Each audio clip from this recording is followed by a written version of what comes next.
الحمد لله وكفى وسلام على عباده الذين اصطفى أما بعد. عن أبي مالك الأشعري رضي الله تعالى عنه قال رسول الله صلى الله عليه وسلم: الطهور شطر الإيمان، والحمد لله تملأ الميزان، وسبحان الله والحمد لله تملأان أو تملأ ما بين السماوات والأرض. الصلاة نور، والصدقة برهان، والصبر ضياء، والقرآن حجة لك أو عليك. كل نفس يغدو فبائع نفسه فمعتقها أو موبقها. رواه مسلم أو كما قال عليه الصلاة والسلام. মহান আল্লাহ রাব্বুল আলামিনের দরবারে শুকরগুজার হচ্ছে যে মহান রব্বুল আলামিন আমাদেরকে তার মহান গুরুত্বপূর্ণ হুকুম বিষয় ফরজ নামাজ আদায় করে দ্বীনে কিছু আলোচনা শোনার জন্য এবং আমাকে বলার জন্য সুযোগ দান করলেন। এই জন্য সে রব্বে করিমের দরবারে তার এই শিখানো বাক্যে করিমাতুশ শুকর আদায় করি, আলহামদুলিল্লাহ। মুহতারাম হাজিরিন, যে হাদিস তেলাওয়াত করেছি হযরত আবু মালিক আশআরী রাদিয়াল্লাহু তাআলা আনহু থেকে বর্ণিত। তিনি বলেন, রাসূলুল্লাহ সাল্লাল্লাহু আলাইহি ওয়াসাল্লাম বলেছেন, আত-তুহুর শাতরুল ঈমান, পবিত্রতা ঈমানের অর্ধেক। আলহামদুলিল্লাহি তামলাউল মিজান। দেখেন, হাদিসের প্রথম অংশে বলা হয়েছে পবিত্রতা ঈমানের অর্ধেক। পবিত্রতা দুই ধরনের, এটা বাহ্যিক পবিত্রতা আর একটা হচ্ছে আভ্যন্তরীণ পবিত্রতা। বাহ্যিক পবিত্রতা হচ্ছে নিজের শরীরকে পবিত্র রাখা, নাপাকি থেকে পবিত্র রাখা। আর আভ্যন্তরীণ পবিত্রতা সেটি হচ্ছে অন্তরকে পরিশুদ্ধ করা। অন্তরের ভিতরে কিছু খারাপ গুণ রয়েছে, আমার আছে, আপনার আছে, সকলেরই আছে। অন্তরের ভিতরে লোভ আছে, অন্তরের ভিতরে হিংসা আছে, অন্তরের ভিতরে অহংকার আছে, অন্তরের ভিতরে পরশ্রী কাতরতা আছে, অন্তরের ভিতরে কৃপণতা আছে, অন্তরের ভিতরে দুনিয়ার প্রতি লোভ আছে। এই ধরনের 10টি খারাপ গুণ আছে। এই 10টি খারাপ গুণকে বের করে দিয়ে কিছু ভালো গুণ অন্তরে ধারণ করা, এটাই অন্তরের কি পরিশুদ্ধি। আমরা পীর মুরিদি বলি না, আমরা তো মনে করি পীর মুরিদি বলতে অনেক কিছু না। মূল বিষয় হচ্ছে এই যে খারাপ গুণগুলো কোন নেককার মানুষের সংস্রবে থেকে এই খারাপ গুণগুলো বের করে দিয়ে ওই ভালো গুণগুলো অর্জন করা, এটাই হচ্ছে মূল বিষয়। আর যদি এই মূল বিষয়গুলো না থাকে, সেটা আপনি পীরের দরবারে যান প্রতি বছর, উরস মোবারকে যান, খাসি হাঁকায় যান, গরু নিয়ে যান, ঠিক আছে না, যাওয়া আসা হবে, কিন্তু আসলে যে মূল উদ্দেশ্য হচ্ছে সেটি কখনো লাভ হবে না। আর কোরআনে হাকিমে বলা হয়েছে, কাদ আফলাহা মান যাক্কাহা, সে ব্যক্তি সফল কাম হয়ে গেছে যে তার অন্তরকে, আত্মাকে পরিশুদ্ধ করেছে। তো পবিত্রতা হচ্ছে ঈমানের অর্ধেক। পুরা ঈমানটাকে যদি দুই ভাগ করা হয়, এক ভাগ হচ্ছে কি পবিত্রতা। অন্তরকে যেরকম হিংসা থেকে, অহংকার থেকে, পরশ্রী কাতরতা থেকে, দুনিয়ার লোভ থেকে ইত্যাদি থেকে পবিত্র রাখতে হবে, পাশাপাশি বাহ্যিক 3.5 হাত বডিকেও নাপাকি থেকে কি রাখতে হবে, নিজের দেহকে, নিজের পোশাক পরিচ্ছদকে পবিত্র রাখতে হবে। যেটা রাসূল বলেন, পবিত্রতা হচ্ছে ঈমানের অর্ধেক। ঘর বাড়ি পবিত্র রাখা, পরিষ্কার পরিচ্ছন্ন রাখা, এটা আল্লাহর নির্দেশ, রাসূলের নির্দেশ। হাদিসে আছে, নাযিফু আফনিয়াতাকুম, তোমরা তোমাদের ঘরের উঠান, ঘরের বারান্দাকে পরিচ্ছন্ন রাখো। কি রাখো? পরিচ্ছন্ন রাখো। নোংরা বানিয়ে রাখা এটা ইসলাম না। ইন্নাল্লাহা জামিলুন ইউহিব্বুল জামাল, নিশ্চয় আল্লাহ তাআলা সুন্দর, সুন্দরকে বড় ভালোবাসে। এজন্য আপনার যাই আছে, আপনার সামর্থ্যের ভিতরে নিজেকে পরিপাটি করে রাখা, এটা কি ভাই?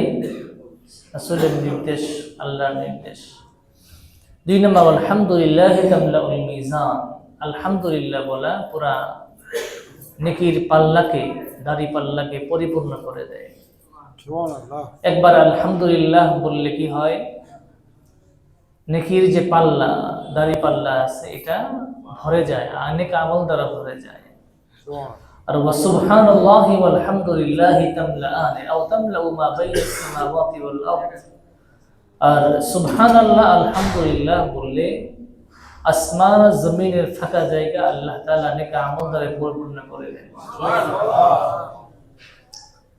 আরেক হাদিসে আছে মান ক্বালা সুবহানাল্লাহি মাররাতান ওয়াহিদা, যে একবার সুবহানাল্লাহ পাঠ করবে, কয়বার? একবার। গুরিসাত নাখলাতুন ফিল জান্নাহ, তার জন্য জান্নাতে একটা খেজুর গাছ লাগিয়ে দেওয়া হয়। আরবের মানুষ যেহেতু খেজুর গাছ চিনত, যে রাসূল হাদিসের দৃষ্টান্ত দিতে গিয়ে খেজুর গাছের উপমাই দিয়েছেন। অপর এক হাদিসে আসছে খেজুর গাছটা কত বড় হবে, তার ছায়াটা হবে এমন বিস্তৃত যে একটা অশ্বারোহী, দ্রুতগামী অশ্বারোহী শাহসাওয়ার, সে যদি খুব দ্রুত বেগে চলতে থাকে 500 বছর চলে গেলেও সে ওই গাছের ছায়াকে শেষ করতে পারবে না। গাছ কত বড় হবে? ছোট হবে না বড় হবে? বড় হবে। আপনি কল্পনা করতে পারবেন না কত বড় হবে। আল্লাহ রাব্বুল আলামিন যেমন বড়, তার নিয়ামতও কি হবে? তত বড় হবে। এজন্য বলা হয়েছে ওয়া সুবহানাল্লাহি ওয়াল হামদুলিল্লাহি তামলাআন আও তামলাউ মা বাইনাস সামাওয়াতি ওয়াল আরদ। এরপরে রাসূল করিম সাল্লাল্লাহু আলাইহি ওয়াসাল্লাম বলেন as-সালাতু নূর, সালাত নামাজ মানুষের জন্য আলো হবে। কি হবে? আলো। কিয়ামতের দিন মানুষের জন্য এই নামাজ আলোর কারণ হবে। কুরআনে হাকিমের সূরাতুল হাদীদ এখানে আসছে ইয়াউমা তারাল মুমিনিনা ওয়াল মুমিনাত, স্মরণ করো সেদিনের কথা যেদিন মুমিন পুরুষ এবং মুমিন রমণীদেরকে দেখবে। কি দেখবে? ইসআ নূরুহুম বাইনা আইদিহিম, তাদের সামনে দিয়ে নূর ছোটাছুটি করতে থাকবে, আলো ছোটাছুটি করতে থাকবে। আর তাদেরকে আল্লাহর পক্ষ থেকে বলা হবে বুশরাকুমুল ইয়াউমা জান্নাত, তোমাদের জন্য আজকের দিনে জান্নাতের সুসংবাদ। সুবহানাল্লাহ। বুশরাকুমুল ইয়াউমা জান্নাতুন তাজরি মিন তাহতিহাল আনহারু খালিদিনা ফিহা যালিকাল ফাওজুল আযীম, এটাই মহা সফলতা। তো নামাজ কিয়ামতের দিন কি হবে? বান্দার জন্য আলো হবে। আর যে ব্যক্তি নামাজ পড়ে না তার জন্য কিয়ামতের দিন আলো থাকবে? আলো থাকবে না। এজন্য মাঝে মাঝে নামাজ পড়তে হবে, নাকি রেগুলারলি? আনরেগুলার হলে হবে না। 5 ওয়াক্ত নামাজ জামাতের সাথে তাকবীরগুলোর সাথে পড়ার চেষ্টা করতে হবে। আল্লাহ তাআলা আমাকেও তৌফিক দান করুন, আপনাদেরকেও তৌফিক দান করুন। আমিন। as-সালাতু নূর, নামাজ হচ্ছে আলো। কেউ যদি নিয়মিত নামাজ পড়ে, নামাজি ব্যক্তিকে আল্লাহ তাআলা নামাজের মাধ্যমে তাকে অন্যায় এবং অশ্লীল কাজ থেকে বিরত রাখে। কোরআনে হাকিমে আসছে ইন্নাস সালাতা তানহা আনিল ফাহশাই ওয়াল মুনকার, নিশ্চয়ই নামাজ মানুষকে অন্যায়, অশ্লীল এবং গর্হিত কাজ থেকে কি রাখে? বিরত রাখে। নামাজ যদি নামাজের মতো হয় অবশ্যই কি করবে? তাকে বিরত রাখবে। এক সাহাবী রাসূলকে জিজ্ঞেস করলেন, রাসূল নামাজ তো পড়ি, কিন্তু আমি ইসলাম ধর্ম গ্রহণ করার আগে যেরকম গুনাহ করতাম এখনো তো ছাড়তে পারি না। রাসূল তখন বলেছিলেন অচিরেই তোমাকে নামাজ কি করবে?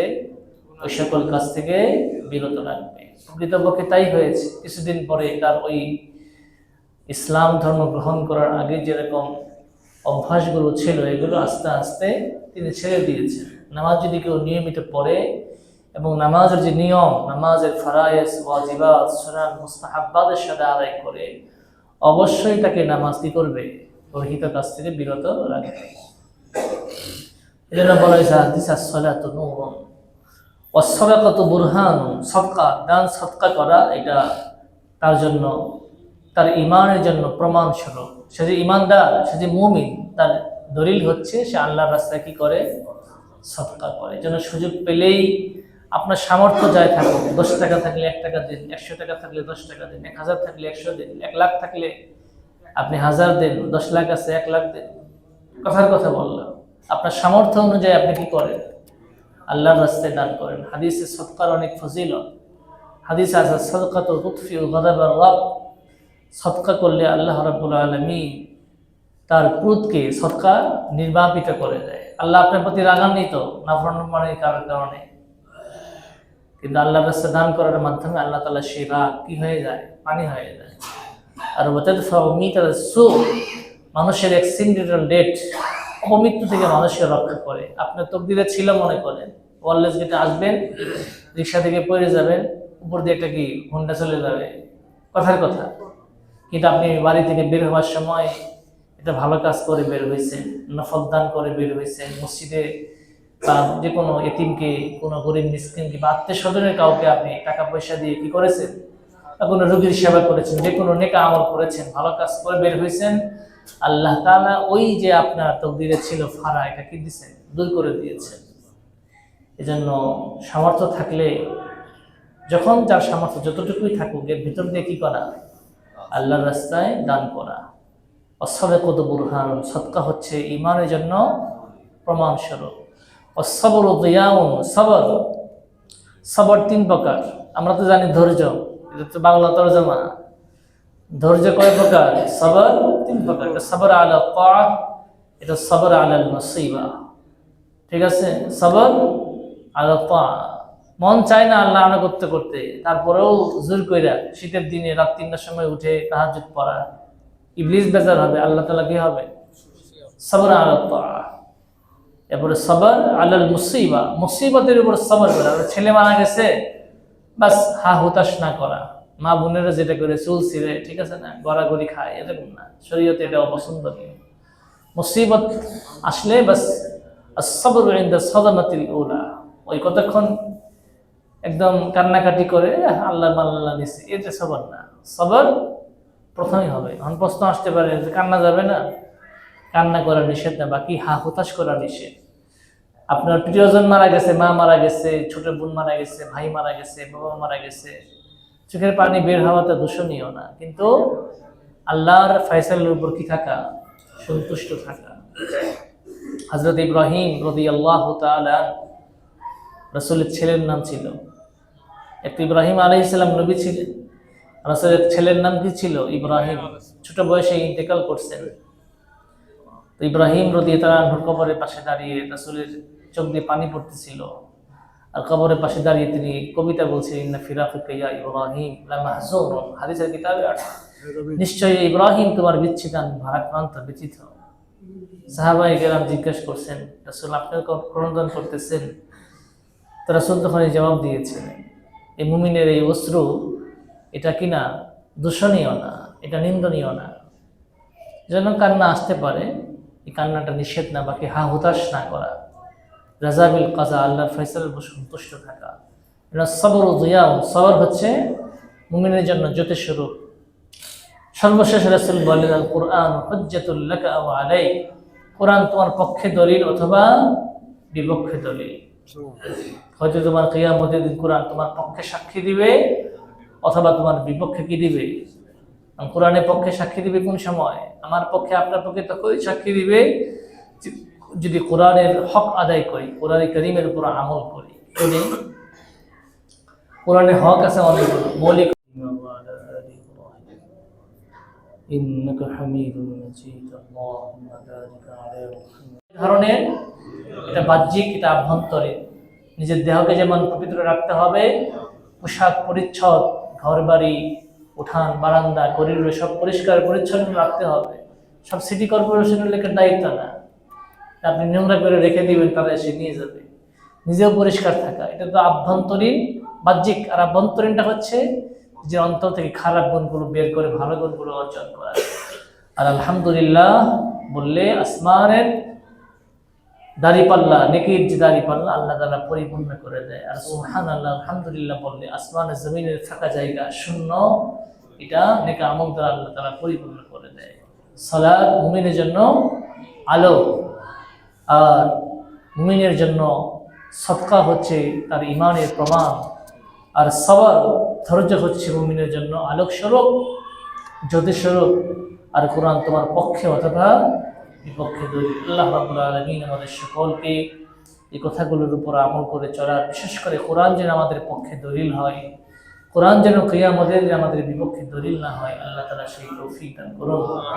আমিন ওয়া আখিরু দাওয়ানা আলহামদুলিল্লাহি রাব্বিল আলামিন। মজলিসের যে আদব সেই দোয়া করে আমরা উঠে যাই। সুবহানাল্লাহি ওয়া বিহামদিহি, সুবহানাকাল্লাহুম্মা ওয়া বিহামদিকা, আশহাদু আন লা ইলাহা ইল্লা আনতা, আস্তাগফিরুকা ওয়া আতুবু ইলাইক।